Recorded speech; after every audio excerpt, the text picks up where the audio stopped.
जब एक किनारे में जंगल के सारे जानवर मिलके पानी पीने लगे तो समझ जाओ बगल वाले किनारे पे शेर पानी पी रहा है। बोलने का मतलब है कितनी विडंबना आ गई है देश की कि एक आदमी को सिर्फ इसलिए हराना है क्योंकि आपकी वो वाट लगा रखा है और आप अकेले कोई भी 4-5 पार्टियां मिलके उसको कम्पीट नहीं कर सकती, तो पूरा भारत का विपक्ष एक हो गया है कुछ दलों को छोड़कर।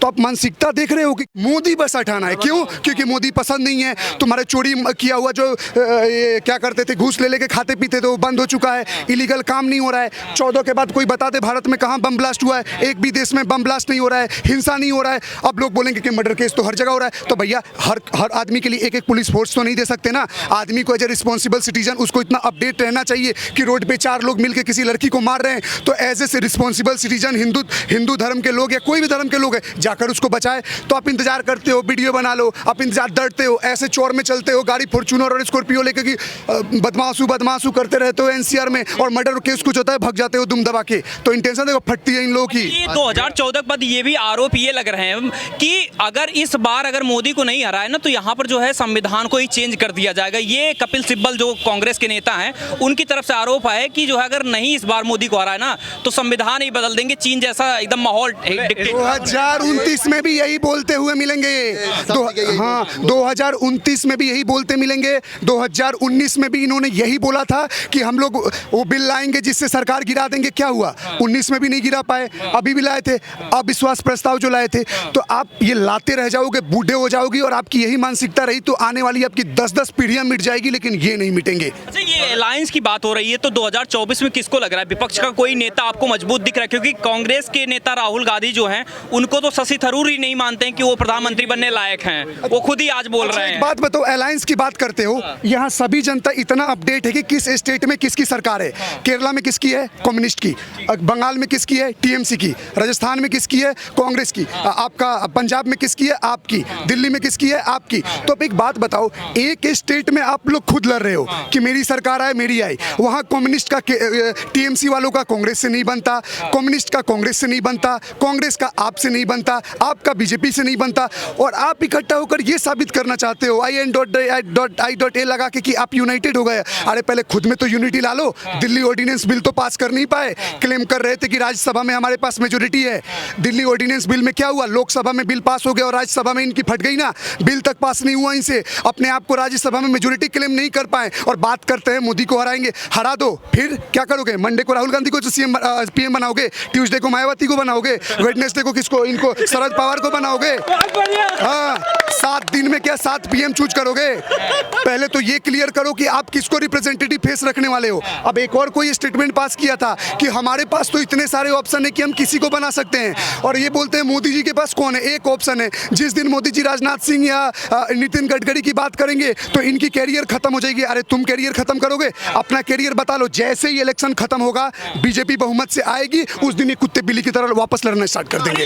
लेकिन जो ये आप इतना बता रहे हैं, लेकिन यही जो है रणदीप सुरजेवाला कहते हैं कि बीजेपी के लोग जो है वोट नहीं देते, राक्षस वाला वो राक्षस हैं, और साथ ही ये भी कह रहे हैं कि मोदी को रावण बता रहे हैं, वो किसी के सुनते नहीं है, ये बता रहे हैं। रावण नहीं है ना, राक्षस है नहीं। रावण की राक्षसी दिमाग, ब्राह्मण दिमाग नहीं, राक्षसी दिमाग इनके अंदर भर चुका है। इसीलिए आप ये सोचो कितने ये गंदे लोग हैं कि कल तक इनको हम वोट दे रहे थे। ऐसा तो नहीं 2014 के बाद सारे बीजेपी का बटन दबाने लगे। सारे कोई कांग्रेस को देते थे, कोई समाजवाद को देते थे, कोई टीएमसी को देते थे, कोई अदर स्टेट पार्टियों को देते थे। लेकिन 2 बार क्या 14 और 19 के बाद लोगों ने 1-2 बार बीजेपी को वोट दे दिया, इनके छाती में आग लग गया और राक्षस बोलने लगे। अगले इलेक्शन में तो इसके बाद तो मेरे को लगता है कुछ माँ बहन की गालियां देना स्टार्ट कर दोगे। तो इससे आप अपना वोटर को और खो रहे हो और खो चुके हो, और आपकी किसी भी पॉलिसी में हम लोग नहीं फंसेंगे।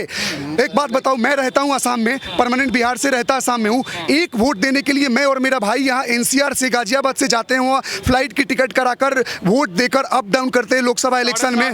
हाँ, 7,500 7.5 नहीं, शायद वो है 1400 से 1300, कोई नहीं। तो ये बता रहा था, तो आप समझो कि 30-25 हजार रुपया हम सिर्फ 2 वोट के लिए खर्चा करते हैं, और आप समझते हो एक धोती, एक साड़ी, एक बोतल पौवा में हम लोग बिक जाएंगे? नहीं बिकेंगे।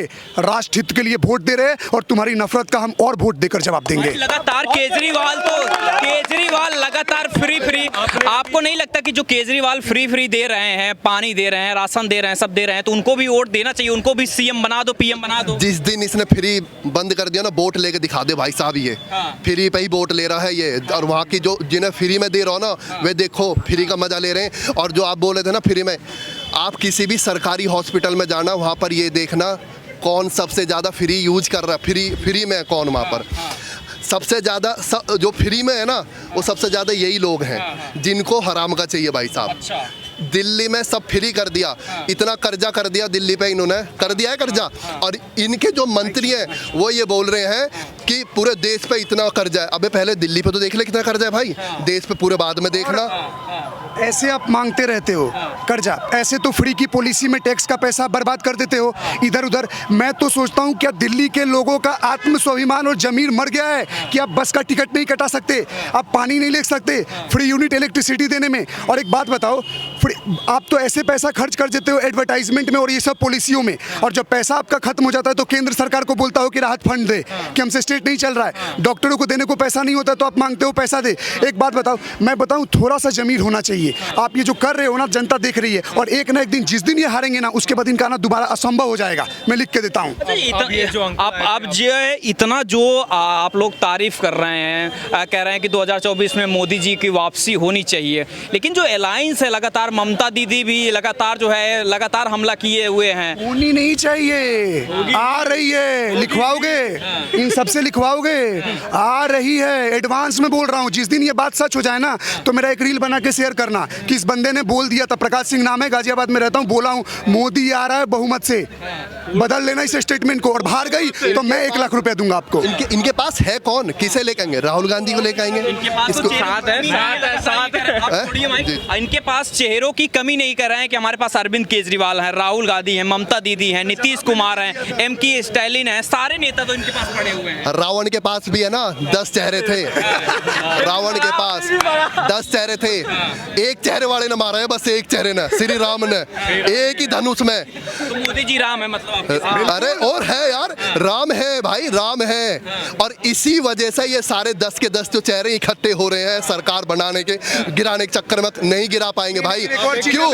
क्योंकि इनको काम करना पड़ेगा। ये जो बोल रहे हैं ना संविधान बदलो, ये बदलो, पहले देश तो बदलो यार, क्योंकि बंदे ने देश बदला है जब वो आगे है यार, क्योंकि मोदी ही चाहिए जब ही कुछ होगा। मुसलमानों के लिए खतरा भी है, अगर मोदी जी इस बार आ गए तो मुसलमानों के लिए भाई साहब, कहाँ पर खतरा है? कहाँ पर? ये स्टेटमेंट अमेरिका में जाके दे मैं बता रहा हूँ, ये विदेशों में ही भोग सकते हैं। सुनो, भाई साहब का एक स्टेटमेंट क्लियर करूंगा, इसको ऑडियंस देखने वाली व्यूअर गलत ना ले।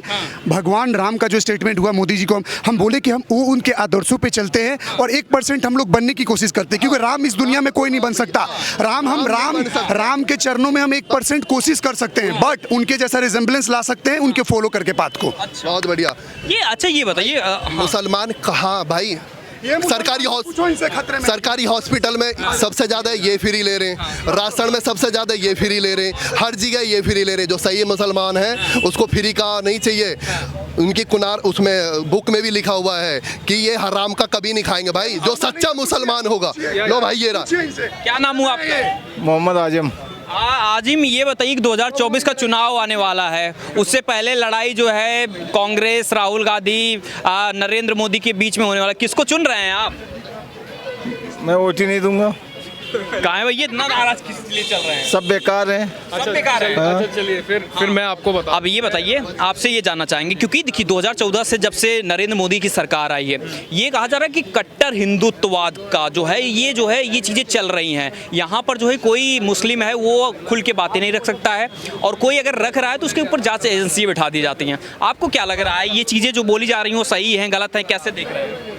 देखिए, इन सब चीज़ों से तो पहली बात मैं थोड़ा दूर रहता हूँ, लेकिन जो भी ये सब आ रही है अफवाहें, मेरे से ज़्यादा शायद ये अच्छे से आंसर कर पाए, क्योंकि मैं जैसे हिंदू हूँ, अगर मैं इस चीज़ को मैंने आंसर कर दी तो शायद थोड़ी पार्शियलिटी मानी जाएगी, तो इसका जवाब शायद आप दे पाएंगे। नहीं, लेकिन हम आपसे यही जानेंगे, एज अ यूथ अगर आप बताएं तो मोदी जी को क्यों पसंद करना चाहिए 2024 में, क्यों उनको मैं आपको बताता हूँ। अभी एक अंकल खड़े हुए थे यहाँ पे 10-15 मिनट पहले, जो कि चले गए। उन्होंने ये बोला कि चलो चंद्रयान में चले गए, वहाँ चंद्रयान हम लोगों ने कर दी, G20 कर रहे, देश का नाम पूरे विश्व में ऊपर आ रहा है, लेकिन बेरोजगारी है, ये है वो है। अब मैं आपको बताता हूँ, क्या जब देश पूरे विश्व में ऊपर आएगा, सबकी नज़रों में आएगा, तो क्या जॉब्स नहीं आएगी इंडिया में? क्या अलग अलग कंपनीज इंडिया में आके इन्वेस्ट नहीं करेगी? क्या लोगों को जॉब्स नहीं मिलेंगे? तो क्या बेरोजगारी इससे खत्म नहीं होगी? आप खुद बताइए, जब विश्व में ऊपर आएगा इंडिया, यूएस के लेवल में आएगा इंडिया, तो यूएस में जितनी अपॉर्चुनिटीज है उतनी की उतनी अपॉर्चुनिटीज इंडिया में आएगी। इनके पास भी नौकरी होगी, मेरे पास तो है ही, उनके पास भी होगी, हर किसी के पास नौकरी होगी। तो ये सब जो प्रोएक्टिव स्टेप्स जो है, जो मोदी जी ले रहे हैं या जो भी गवर्नमेंट ले रही है, वो जॉब्स क्रिएट करने के लिए ले रही है।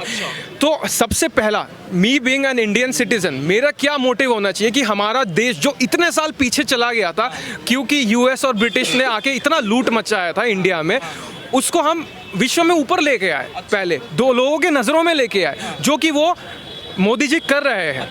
इतने सारी चीजें हो गए हैं। इसलिए आपको लगता है कि 2024 में वापसी होनी चाहिए नरेंद्र मोदी? लोग बोल रहे हैं, आपसे जानना चाहेंगे कि 2024 में वापसी अगर कर रहे हैं मोदी जी, विपक्ष इतना क्यों परेशान हो रहा है? क्यों लग रहा है कि वो लगातार हमला पर हमला किया जा रहा है कि पीछे कर रहे हैं देश, महंगाई हो गई है, तमाम चीज़ें ला रहा है? क्योंकि देखिए, आप भी राहुल गांधी को जान रहे हैं, वो एक कांग्रेस के जाने माने चेहरे हैं। आपको क्यों लग रहा है राहुल गांधी को क्यों नहीं चुन रहे हैं, नरेंद्र मोदी को चुन रहे हैं? जेब कैसे भरेगा? बस बिल्कुल सही क्वेश्चन है भाई। मैं आपको बताता हूँ, महंगाई का। पहले मेरे पापा जब जॉब स्टार्ट की थी तो उनकी सैलरी थी 800 रुपीज़, ठीक है। आज उनकी सैलरी एक्सपेक्टेड जो भी एक अमाउंट है, तो जैसे खर्चे बढ़े या जैसे महंगाई बढ़ी उस हिसाब से सैलरियाँ भी बढ़ी। चलो ठीक है, जिसकी जितना कैपेबिलिटी है वो उसके हिसाब से कमाएगा, उसके हिसाब से खर्च करेगा, ठीक है। तो महंगाई तो आदमी जो आज 1000 कमा रहा है उसके लिए उसके खर्चे हैं, जो 100 कमा रहा होगा उसके लिए खर्चे, जिसके 10 लाख खर्चे, महंगाई सबके लिए बराबर है आज, ठीक है। महंगाई का तो एक है कि भाई ठीक है, चीज़ें हैं, महंगाई हो रही है, उसका कुछ ना कुछ सॉल्यूशन गवर्नमेंट को देना चाहिए, वो देगी। आप परेशान हैं क्या? भाई मैं बताता रहा हूँ, मेरे एक्सपेंसेस, मेरी जो ज़रूरतें हैं वो मेरे हाथ में ना। मैं अपनी ज़रूरतों को कम रखूंगा तो मेरे लिए महंगाई कम है, मैं अपनी ज़रूरतों को बढ़ाऊंगा तो मेरे लिए महंगाई बढ़ जाएगी। भाई सीधी सीधी बात है। ये लाखों करोड़ों के होटलों में बैठ के ये चर्चा कर रहे हैं कि गरीबी कैसे दूर? वही तो, वो लाखों करोड़ों के रुपये आ कहाँ से रहे, ये तो पूछ ले कोई उनसे। अब कौन सी आपको हम परेशान लग रहे हैं? आपको लग रहे हैं? एक बात बोल रहा हूँ, राम का दास ना रहे कभी उदास, ठीक है। दूसरी बात, आप 2024 की बात कर रहे हैं कि मोदी जी आएंगे। मैं बोल रहा हूँ 2024 के बाद भी 29 में मैं बोल रहा हूँ मोदी जी नहीं तो योगी जी आएंगे। एक बात बोल रहा हूँ, उत्तर प्रदेश में योगी जी आए। मैं रामचरितमानस की सिर्फ एक चौपाई बोल रहा हूँ। योगी जी कौन है? ये गोरखपुर के पीठाधीश्वर हैं। एक चौपाई बोल रहा हूँ रामचरितमानस की, कि जिसमें विभीषण श्री हनुमान जी से कहते हैं कि अब मोहि भा भरोस हनुमंता, बिनु हरि कृपा मिल ही नहीं संता, ठीक है। ये उत्तर प्रदेश को संत मिला है योगी, ठीक है। अब मोदी जी भी एक हमारे संत हैं जो कि भारत को मिले हैं। अब मोदी जी के बाद दूसरे संत जो हमारे योगी जी हैं वो दूसरे भारत को दोबारा मिलेंगे, ठीक है। लेकिन ये कहते हैं कि इनके पास वाइफ नहीं है, इनके पास बच्चे नहीं, इसलिए ये देश का दुख का दर्द नहीं समझ रहे हैं। क्या बात? ये बच्चों का दर्द नहीं समझते, जो है लोगों का दर्द नहीं समझते, क्योंकि इनके पास परिवार नहीं, इसलिए ये समझते नहीं। अरे सबसे बड़े त्यागी से बड़ा और कौन होगा? जिसने सारी मोह से त्याग कर रखा है। और जो एक संत कौन है? एक संत यही है जो लोगों की सेवा करे, संत वही है। तो वो अपना फायदा ना देख के जनता का फायदा देख रहे हैं, उनकी सेवा कर रहे हैं। तो इससे बड़ी और क्या चीज चाहिए भारत को या किसी भी कंट्री को? और वही चीज कह रहे हैं कि क्योंकि इनके पास परिवार नहीं है तो इसलिए ये दुख दर्द महंगाई ये सब ये परिवार नहीं है। योगी जी की बहन रास्ता वो बेच रही है, सामान बेच रही है, उधर में मोदी जी का भाई बहन, क्या आपको पता है? जिनके परिवारवाद वाले हैं फल फूल रहे हैं इनके अब एक आपने वो किया कि रोजगार को रिलेटेड बात जब चल रही थी नौकरी को लेकर, तो पहली बात लोग तो दिमाग से निकाल दे, रोजगार और नौकरी का मतलब अलग अलग होता है। आप प्राइवेट सेक्टर में जॉब अपॉर्चुनिटी क्रिएट करने की बात करते हो तो बोलो गवर्नमेंट जॉब अपॉर्चुनिटी क्रिएट करे, और एक होता है रोजगार जो ठेला कचौरी पान मसाला सब कमा रहे हैं। एक नया आया है प्रोडक्शन लिंक इंसेंटिव स्कीम आया है, जिसके थ्रू हुआ ये कल का न्यूज है, वो PIA 1 और 2 हुआ है, तो ये 2 वाला स्कीम लागू हुआ है, जिसके थ्रू जितने भी बाहर की कंपनियां हैं, डेल हो गई और सैमसंग हो गई, जो भी बड़ी बड़ी कंपनियां हैं वो अपना मैन्युफैक्चरिंग प्लांट यहाँ इंडिया में लगाने वाली हैं, और जिसके प्रति गवर्नमेंट उनको स्कीम में कंसेशन दे रही है, 2% से 5% उनको छूट दे के बेनिफिट देगी, और वो कंपनियां अब यहाँ पे प्रोडक्शन करेगी, जिसके थ्रू भारत में 70,000 नौकरी का क्रिएशन होगा 6 ईयर के ड्यूरेशन में। तो ये भी तो हुआ, कल का न्यूज़ है, आपको में भी पता ना होगा यहाँ बहुत लोगों को, बट ये न्यूज़ है, आज अपडेट मिला है, इसलिए मैं आपको इन्फॉर्म कर रहा हूँ। 70,000 job is going to be created in between 6 years. तो एक आरोप हमेशा से ये कांग्रेस पार्टी लगाती है क्योंकि मोदी जी के पास परिवार का वो थोड़ा सा कहते हैं कि उनकी वाइफ वो छोड़ दिए, ठीक है, अब ऐसे देश को भी बेच देंगे, उसको भी छोड़ के भाग लेंगे यहाँ से। तो यही ना हुआ। कौन बोल रहा है परिवार नहीं है? हम लोग कौन है? कौन बोल रहा है परिवार नहीं है उनका? हम लोग है ना। हम लोग किस लिए हैं? हम है पूरे परिवार, पूरा भारत परिवार है। परिवार है तभी उन्हें वोट दिया जा रहा है। परिवार है तभी वोट दिया जा रहा है। 2024 में वापसी कर अरे यार, आप अगर आपके मन में अभी भी ये क्वेश्चन है कि वो 2024 में वापस, क्योंकि विपक्ष बड़ा परेशान हो रहा है, वो कह रहा है कि हरा देंगे, अंग्रेजों ने नहीं। विपक्ष इसलिए परेशान हो रहा है क्योंकि योगी मोदी ने सारे काम कर दिए। विपक्ष को जो काम करने चाहिए थे वो उन्होंने अपने समय में करे नहीं जब वो पावर में थे। अब इन्होंने काम कर दिया, अब इन्हें चीज मच रही है विपक्ष को कि जो उनको काम करने के थे उनकी पावर के समय पे वो उन्होंने अपने समय पे करे नहीं। इन्होंने कर दिया। विपक्ष को दर्द हो रहा है कि पब्लिक को दिखाई दे रहा है कि काम कब हुआ, कब होना चाहिए था। ये अंग्रेजों की बनाई हुई पार्टी को लेकर, खुद की पार्टी है, अंग्रेजों की बनाई हुई पार्टी को लेकर चला रहे हो, अंग्रेजी विचारधारा को लेकर देश में चल रहे हो, तो क्या उम्मीद किया जाए? इनकी पार्टी कांग्रेस खुद की है, पता करे इतिहास लोगों को अगर पता नहीं है तो।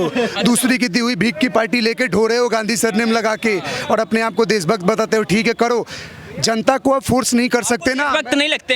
नहीं, देशभक्त नहीं। मैं क्या बता रहा हूँ, आप अगर देश में हो, आप किसी पॉलिटिक्स में किसी पार्टी का विरोध करते हो, whether you belong to Samajwadi party, Congress, AAP what ever party, आप विरोध करो, आपका कॉन्स्टिट्यूशनल राइट है, लेकिन देश विरोध करो देश के बाउंड्री के अंदर में। अमेरिका में, इंग्लैंड में, जापान में जाकर और अपने ही देश की बुराई करके और आप मेडल बटोरना चाहते हो तो नीरज चोपड़ा की तरह मेडल जीतो खेल में, बेइज्जती करवा की देश की नहीं। हर चीज पे सवाल, सेना पे चंद्रयान का भी सवाल मांग रहे हैं कि सही में लैंड हुआ है, पूरी दुनिया मान चुकी है और इनको प्रूफ दो। इनको प्रूफ मांगते मांगते मैं तो बोलता हूँ अपने डीएनए का प्रूफ मानो, जेनेटिक्स का, कि तुम कहाँ के हो। बहुत बढ़िया, ये सबसे बड़ी बात है। जैसा भैया ने बोला, वो अपने डीएनए का प्रूफ दें, वो खुद बताएं कि उनका असली नाम क्या है। आपको क्या लगता है कि आप जो मतलब जिस तरीके से क्वेश्चन पूछ रहे हैं या जिस तरीके से विपक्ष जो पार्टी है जिस तरीके से मुद्दा उठाती है या बोलती है, वो आज के यूथ को क्या समझ रही है कि यूथ सोया हुआ है? यूथ वो नहीं है जो कांग्रेस के टाइम था। 70 साल गए, भूल जाए वो 70 साल। मैं बोल रहा हूँ अब 70, 140 साल अब जो भी है वो भाजपा के हाथ में है। उनका कोई मुद्दा नहीं है, कोई आने का चांस नहीं है।